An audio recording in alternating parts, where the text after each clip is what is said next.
Attorney Moin Chowdhury New York থেকে বলছি। আপনারা বর্তমান আমেরিকার অবস্থা নিয়ে অনেকে আতঙ্কিত, কিন্তু আমি সবসময় বলি আপনারা সবাই আতঙ্কিত হওয়ার প্রয়োজন নাই। যারা সমস্যা আছে তারা একটু সতর্ক থাকবেন, আর যারা সমস্যা নাই তাদের ভয়ের কোনো কারণ নেই। যারা গ্রিন কার্ড পেয়েছেন বৈধভাবে তাদের ভয়ের কোনো কারণ নেই। আজকে যে বিষয়টা নিয়ে কথা বলবো এটা হচ্ছে স্টুডেন্ট ভিসায় যারা আমেরিকাতে এসেছেন অথবা স্টুডেন্ট ভিসায় আপনারা ট্যুরিস্ট ভিসা থেকে স্টুডেন্ট ভিসায় কনভার্ট করেছেন, তাদের অবশ্যই স্টুডেন্ট ভিসার স্ট্যাটাসটা ঠিক রাখবেন। কারণ যদি আপনারা স্ট্যাটাসে না থাকেন তার মানে হচ্ছে আপনারা এখানে আনডকুমেন্টেড। তখন আপনাকে চাইলে যদি আইস যদি প্রশ্ন করে আপনাদেরকে হয়তো গ্রেফতার করতে পারে যদি ডকুমেন্ট না থাকে, স্ট্যাটাস না থাকে। অবশ্যই স্ট্যাটাস মেনটেন করবেন, তাহলে ভয়ের কোনোই কারণে। আমি হয়তো ডেলি অনেকগুলা স্টুডেন্টের কল পাই যারা আমি খুব তাদেরকে অ্যাপ্রিসিয়েট করি। স্টুডেন্টদের জন্য আমরা সব সময় চেষ্টা করি তাদের সহায়তা করার। হয়তো ভুল পথে পরিচালিত হয়, হয়তো আসার পরে কোনো কিছু ফাইল করে নাই, হয়তো অপেক্ষায় আছে তার EB3 ভিসা, একটা ভিসা ছিল, এই ভিসাতে তারা হয়তো ভাবছে তার গ্রিন কার্ড হয়ে যাবে।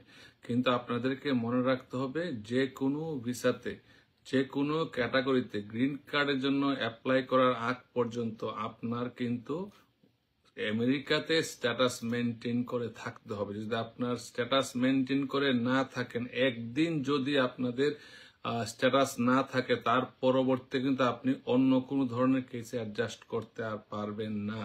কারণ হচ্ছে এটা হচ্ছে ল, দেশের ল। আরেকটা জিনিস খুবই গুরুত্বপূর্ণ, অনেকেই সিটিজেন বিয়ে করে, তাদের জন্য এই অপশনটা সারা জীবনই ছিল, এখনো আছে।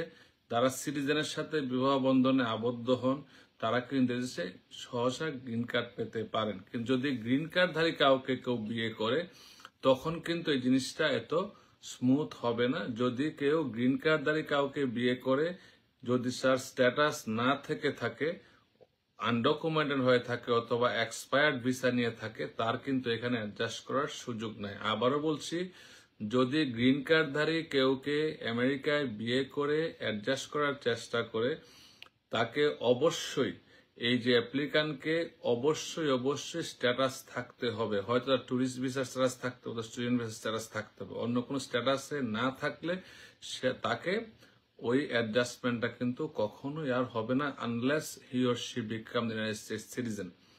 সো আরেকটা জিনিস খুবই গুরুত্বপূর্ণ, অনেকে ভয়ে এখন কাজে যাচ্ছে না, মনে করে যে কাজের জায়গায় তাদেরকে হয়তো ধরা হবে। আমি সবসময় বলে থাকি এটা হচ্ছে আমেরিকা কন্টিনিউয়াস একটা প্রসেস।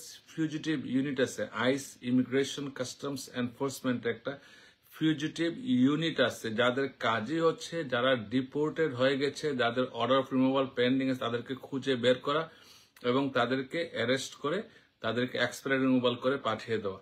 এটা কিন্তু শুধুমাত্র যাদের রিমুভাল অর্ডার আছে অথবা যাদের বিরুদ্ধে অভিযোগ যায় অথবা যারা এমন কোনো কিছু কাজ করেছে যাদের জন্য আমেরিকা তাদেরকে অ্যারেস্ট করার চেষ্টা করছে। সো অপরাধী না হলে ভয়ের সংখ্যাটা কম, আর যদি কেউ অপরাধে লিপ্ত হয়ে থাকে তার ভয়ের অবশ্যই কারণ আছে। এবং যারা 2 নামে 3 নামে ডিপোর্টেড হয়ে গেছেন তাদেরকে অবশ্যই সতর্ক থাকতে হবে। এবং তাদেরকে যদি গ্রেফতার করা হয়, that is called expired removal, তাদেরকে জাজ দেখার আর সুযোগ নাই। কারণ হচ্ছে তাদের অলরেডি কোর্টে ফাইনাল অর্ডার হচ্ছে পেন্ডিং, কোর্টের অর্ডার হচ্ছে তাদেরকে ডিপোর্ট করে দেওয়া। তাদের একমাত্র অপেক্ষা কারণ হচ্ছে কবে তাদের ট্রাভেল ডকুমেন্ট পাবে এবং কবে তাদেরকে দেশের বাইরে নিজ দেশে পাঠিয়ে দেওয়া হবে। এই ক্ষেত্রে আমেরিকান সরকার যে সমস্যার মুখে পড়বে, অনেকের হয়তো পাসপোর্ট নাই, তাদেরকে কোথায় পাঠাবে? ওইখানে সরকার হয়তো সময় নেবে, নিজ দেশের সাথে যোগাযোগ করতে হবে। এবং আপনারা জানেন আমেরিকা ডিপ্লোমেসি অনেক স্ট্রং।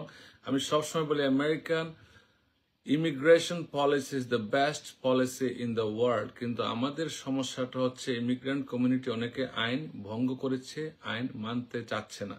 যদি আইন না মানে, এটা তো আমেরিকান সরকারের করার কিছু, তাদের ইউনিটের কাজগুলা করছে। সবাইকে আমি অনুরোধ করব আপনারা আইন মেনে চলবেন এবং কোনো ধরনের প্রতারণার শিকার হবেন না, প্রতারণা করার সুযোগ দেবেন না, নিজের প্রতারিত হওয়ার সুযোগ দেবেন না এবং প্রতারণা কারোর সাথে করবেন না। তাহলে জীবনটা অনেক সুন্দর হবে।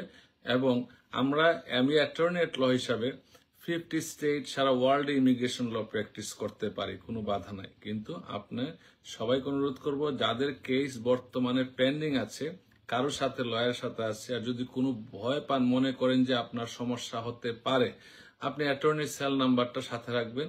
কোনো কেউ আপনাদের প্রশ্ন করে, কোনো কেউ আপনাকে যদি কোনো সময় গ্রেফতার করার চেষ্টা করে, অ্যাটর্নি আপনার সাথে কথা বলতে পারবে।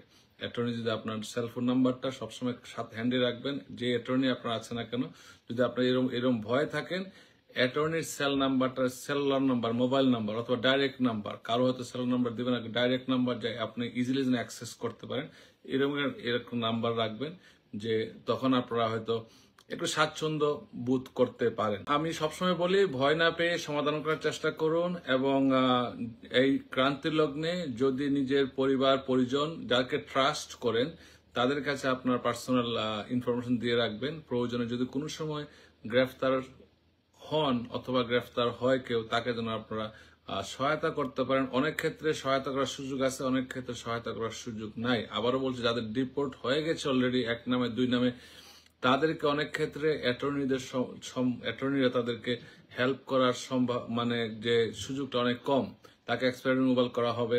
Unless he has qualified petition, approve petition না থাকলে এখানে আর রিওপেন করার সুযোগ থাকে না, অথবা চেঞ্জ অফ কান্ট্রি কন্ডিশন। এটা অনেকে বলবে আপনাদেরকে, কিন্তু আপনারা যখনই কন্ট্রাক্ট সাইন করবেন বুঝে সাইন করবেন, কারণ আপনারা যার ডিপোর্ট হয়ে গেছে তাকে অলরেডি ইমিগ্রেশন খুঁজতেছে বিভিন্ন জায়গায়, যেখানে পায় সেখানে তাকে গ্রেফতার করতে পারে। আর আপনি যদি আবার জানাই দেন যে আমি এক জায়গায় থাকি, it's up to you. So আপনারা কোনো অ্যাটর্নির সাথে কথা বলতে গেলে সাথে একজন লোক নিয়ে যাবেন, যে কথা বুঝে, তখন আপনারা বুঝতে পারবেন। কিন্তু তার বলে অ্যাটর্নিকে অবিশ্বাস করে না। যারা লাইসেন্স অ্যাটর্নি এটলো, তারা সবসময় আপনাদেরকে সৎ পরামর্শ দেওয়ার চেষ্টা করবে। সবাই ভালো থাকেন।